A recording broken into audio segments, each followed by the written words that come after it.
cerita rakyat Keongmas. Dikisahkan di daerah Jawa Timur, ada seorang raja bernama Kertamarta. Raja Kertamarta ini dia merupakan raja dari kerajaan Daha. Dan juga Raja Kertamarta ini memiliki 2 orang putri. Yang satunya bernama Dewi Galuh dan yang satunya lagi bernama Candrakirana. Salah satu putri raja yaitu Candrakirana ini, ia telah ditunangkan dengan putra mahkota dari kerajaan Kahuripan. Dan nama tunangan Candrakirana yaitu Raden Inu Kertapati. Tetapi Galuh Ajeng ini dia merasa iri terhadap saudarinya Candrakirana. Kenapa bisa demikian? Karena Galuh Ajeng ini sebenarnya dia itu juga suka sama Raden Inu yang merupakan tunangan dari Candrakirana saudarinya. Nah, disinilah awal permasalahannya. Jadi karena rasa iri dari Galuh Ajeng ini yang makin hari makin bertambah, sehingga timbullah perasaan benci terhadap Candrakirana saudarinya sendiri. Terus kemudian Galuh Ajeng ini dia berencana untuk sesuatu hal yang jahat, di mana Galuh Ajeng ini berencana untuk mengusir atau menyingkirkan Candrakirana ini dari kerajaan mereka. Kemudian berlanjutlah rencananya itu. Secara diam-diam Galuh Ajeng ini dia pergi mencari seorang penyihir. Lalu bertemulah dia dengan nenek sihir jahat. Terus Galuh Ajeng ini dia meminta bantuan sama nenek sihir jahat ini. Dan tanpa basa-basi yang panjang, Galuh Ajeng ini langsung bilang sama nenek sihir itu untuk bantuin dia dengan cara mengutuk Candrakirana saudarinya dengan wujud yang mengerikan. Terus si nenek sihir ini setuju karena dapat bayaran yang banyak dari Galuh Ajeng ini. Dan nenek sihir ini bilang kalau dia bisa menyihir Candrakirana. Tapi untuk melakukan itu, si Galuh Ajeng ini harus membuat Candrakirana keluar dari istana supaya dia alias si nenek sihir ini bisa bertemu langsung dengan Candrakirana dan dapat mengutuknya. Lalu kemudian pulanglah Galuh Ajeng kembali ke istana mereka.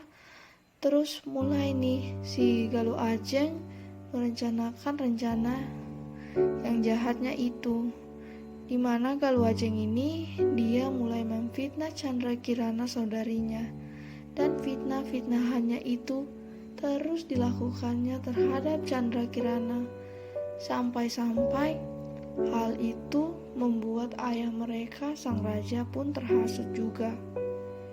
Lalu selanjutnya diusirlah si Candrakirana adiknya ini atas perintah dari ayah mereka, Raja Kertamarta. Nah, ya karena sudah diusir dari ayahnya, Candrakirana ini pun pergi dari istana. Walaupun hatinya ini sebenarnya sangat terluka dan si Candrakirana ini pun harus berjalan tanpa tujuan dan tidak tahu entah mau kemana tujuannya. Dan pada akhirnya dia tiba di pantai, tapi tanpa dia sadari sedari tadi, secara diam-diam dia telah diikuti oleh nenek sihir jahat.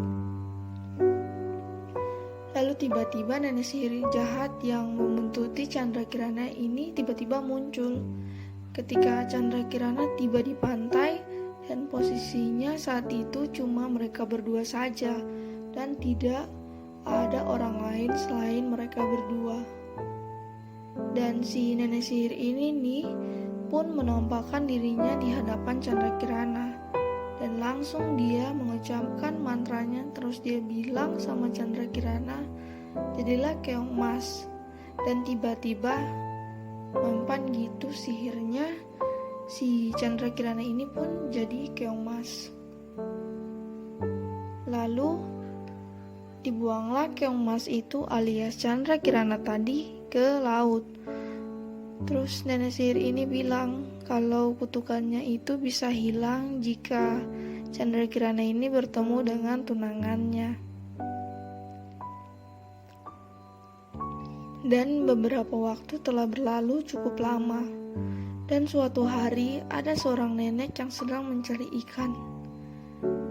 Terus nenek nelayan ini mencari ikan dengan menggunakan jala.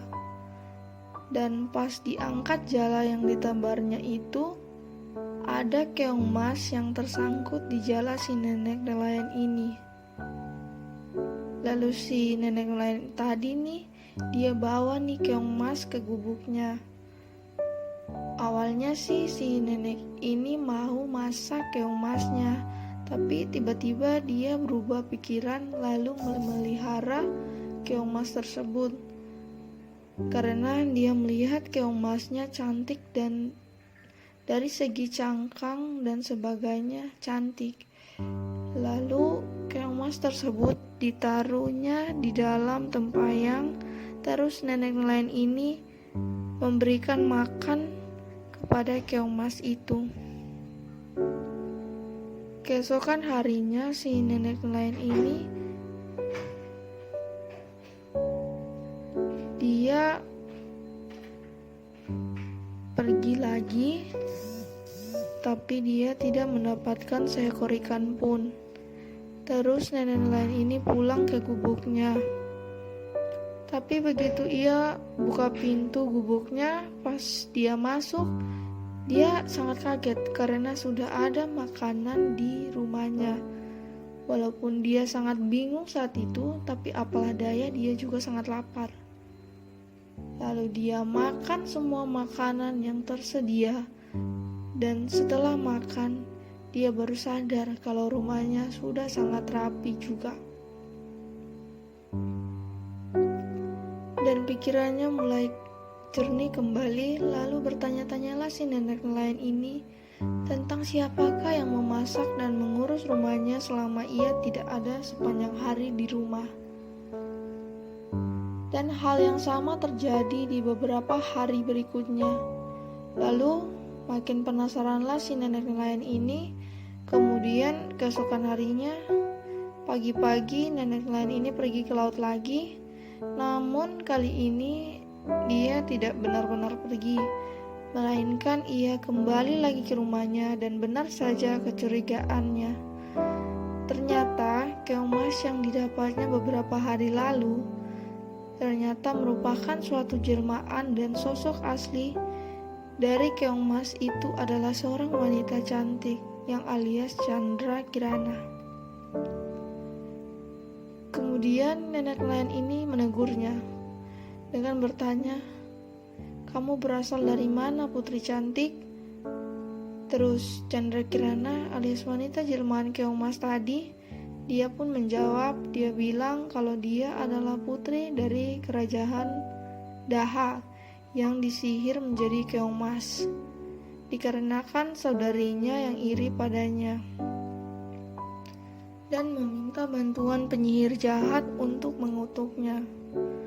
Kemudian Candrakirana ini berubah lagi kembali menjadi wujud keong emas.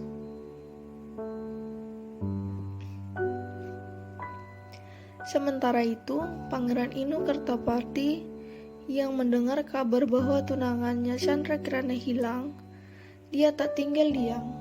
Pangeran Inu Kertapati pun menyamar sebagai rakyat biasa untuk mencari Candrakirana tunangannya.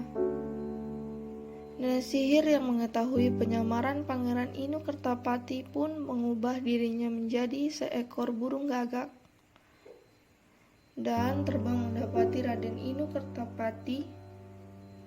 Hal itu membuat Raden Inu Kertapati kaget karena Burung gagak itu dapat berbicara dan menunjukkan arah serta mengetahui tujuan Pangeran Inu Kertapati. Namun, Raden Inu Kertapati tidak mengetahui bahwa sosok asli dari burung gagak itu adalah seorang nenek sihir jahat. Dan ia malah berpikir bahwa seekor burung gagak itu sakti. Dan Pangeran Inu pun mengikuti arah yang disampaikan burung gagak itu, yang sebenarnya arah tersebut menunjuk arah yang salah, yang dapat menyesatkannya dari tujuan pencariannya terhadap tunangannya. Akan tetapi, di tengah perjalanan, Raden Inu Kertapati bertemu dengan seorang kakek tua pengemis yang meminta makanan kepadanya. Lalu berempatilah si Raden Inu Kertapati ini dan dia memberikannya makanan untuk dimakan oleh kakek tua tadi. Tanpa dia sadari, kakek tua yang ditolongnya itu dia merupakan seorang pertapa yang sakti, dan dia pun menolong Raden Inu Kertapati. Kakek itu memukul gagak yang bersama dengan Raden Inu Kertapati sedari tadi. Dan burung gagak itu berubah menjadi asap. Dan karena itu, kakek itu menyuruh Raden Inu Kertapati pergi ke desa Dadapan di mana Candrakirana berada. Setelah mendengar perkataan arahan kakek pertapa itu, maka Raden Inu Kertapati ke desa Dadapan. Setelah berjalan berhari-hari, sampailah Raden Inu Kertapati di desa Dadapan. Kemudian Raden Inu Kertapati melihat sebuah gubuk. Lalu hendaklah ia pergi mampir di gubuk itu untuk meminta seteguk air karena perbekalannya sudah habis dan haus pula lah dia. Begitu ia sampai di dekat jendela gubuk itu, terkejutlah Raden Inu Kertapati tak sengaja melihat bahwa wanita yang berada dalam gubuk itu merupakan Candrakirana tunangannya. Saat itu Candrakirana sedang memasak di gubuk itu, dan ketika saling bertatap-tatapan, menangislah mereka karena dapat dipertemukan kembali. Dan sihirnya pun menghilang dari Candrakirana. Mereka pun masih berbincang-bincang, tetapi tiba-tiba muncullah nenek nelayan yang juga bingung dan menghampiri mereka berdua. Lalu Candrakirana mengenalkan Raden Inu Kertapati yang tunangannya itu kepada nenek nelayan itu. Setelah bercakap-cakaplah mereka, akhirnya Raden Inu dan Candrakirana tunangannya kembali ke istana. Dan setelah sesampainya di istana, diceritakanlah Candrakirana tentang perbuatan jahat kakaknya Galuh Ajeng pada Raja Kertamarta, ayah mereka. Raja yang merasa bersalah pun meminta maaf kepada anaknya Candrakirana, dan raja pun ingin menghukum Galuh Ajeng akibat perbuatannya itu. Namun, karena takut, Galuh Ajeng pun melarikan diri ke hutan, tetapi ia terperosok dan jatuh ke dalam jurang yang curam dan matilah dia. Setelah beberapa waktu pun berlalu, dan menikahlah Raden Inu Kertapati dan Candrakirana, dan mereka juga membawa nenek nelayan untuk tinggal di istana. Lalu mereka pun semua hidup berbahagia. Cerita pun tamat.